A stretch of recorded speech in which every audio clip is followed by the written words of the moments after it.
আসসালামু আলাইকুম দর্শক। শীতের পিঠা পর্বের আয়োজনে আজকে নতুন আরেকটি পিঠার রেসিপি শেয়ার করব। এটা হচ্ছে শুকনা চালের গুঁড়ার রসমালাই পিঠা।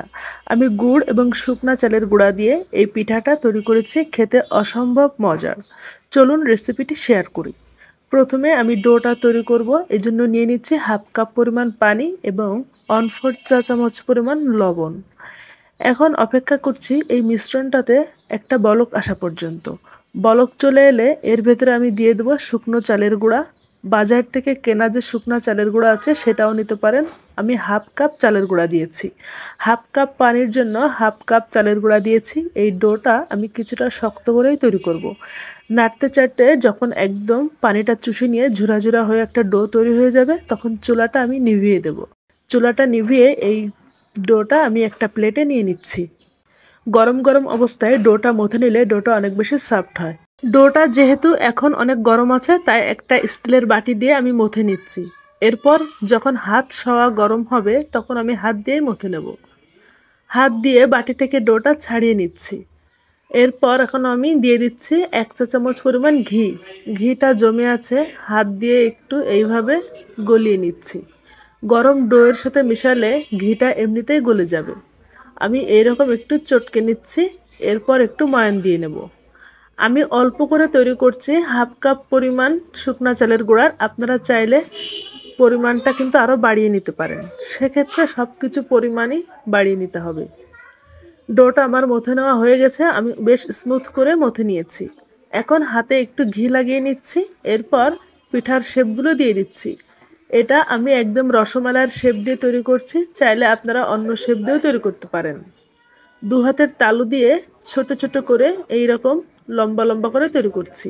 একদম মার্বেল যতটুকু সাইজ হয় অতটুকু পরিমাণ ডো নিয়ে প্রথমে গোলাকার করে নিচ্ছি, এরপর একটু লম্বা করে নিচ্ছি। একইভাবে সবগুলো রসমালাই পিঠা আমার তৈরি করা হয়ে গিয়েছে। এই যে পিঠাগুলো দেখতেও কিন্তু অনেক সুন্দর লাগছে এবং রান্নার পরও এটা অনেক আকর্ষণীয় লাগবে। আলাদা একটি প্যানে দিয়ে দিচ্ছি হাফ কাপ পরিমাণ খেজুরের গুড়। আমি যেহেতু পিঠা তৈরি করছি এজন্য খেজুরের গুড় দিয়ে তৈরি করছি। 2টা ফাটিয়ে নেওয়া এলাচ এবং সামান্য পরিমাণ পানি দিয়ে গুড়টা একটু জাল করে গলিয়ে নেব। আপনারা চাইলে গুড় না থাকলে চিনি দিয়েও তৈরি করতে পারেন, সেক্ষেত্রে কালারটা অতটা সুন্দর আসবে না। যখন এই গুড়টা গলে এরকম বলক চলে আসবে, এর ভিতরে দিয়ে দিচ্ছি 2 কাপ অর্থাৎ হাফ লিটার পরিমাণ লিকুইড দুধ। এখন দিয়ে দিচ্ছি 1 চিমটি পরিমাণে লবণ। মিষ্টি আইটেমে লবণ দিলে খেতে অনেক বেশি ভালো হয়। একসাথে মিশিয়ে নিয়ে এই মিশ্রণটাতে আমি একটা বলক তুলে নেব। যখন এরকম বলক চলে আসবে তখন চুলার আঁচটা মাঝারি আঁচে নামিয়ে দিয়ে আমি এর ভেতরে তৈরি করে রাখা সবগুলো রসমালাই পিঠা দিয়ে দিচ্ছি। পিঠাগুলো দিয়ে আলতো করে নেড়েচেড়ে দিয়ে আমি ঢাকনা দিয়ে ঢেকে মাঝারি আঁচে রান্না করব 6 মিনিট। যেহেতু ডোটা আগেই সেদ্ধ করা ছিল, এর বেশি রান্না করার প্রয়োজন নেই। এই পিঠাটা কিন্তু বেশ শক্ত হয়, ভেঙে যাওয়ার কোনো ভয় নেই। 6 মিনিট পর আমি 1 চা চামচ কর্নফ্লাওয়ার 2 টেবিল চামচ ঠান্ডা দুধে মিশিয়ে নিয়েছি। এখন এই মিশ্রণটা এক হাত দিয়ে ঢেলে দিচ্ছি, আর এক হাত দিয়ে এই পিঠাটা নেড়েচেড়ে দিচ্ছি। কর্নফ্লাওয়ারের মিশ্রণটা দিলাম যাতে এই পিঠার পুরো মালাইটা অনেক বেশি ঘন হয়। জাস্ট একটা বলক তুলে নেব এখন। এরপর চুলাটা নিভিয়ে দিয়ে পিঠাটা ঠান্ডা করে নেব।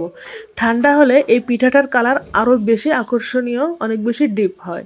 ঠান্ডা করে নিয়ে আমি পিঠাগুলো নিয়ে নিচ্ছি। মাশাআল্লাহ, দেখুন রসমালাই পিঠাটা দেখতে কত সুন্দর হয়েছে, খেতেও অনেক সুন্দর।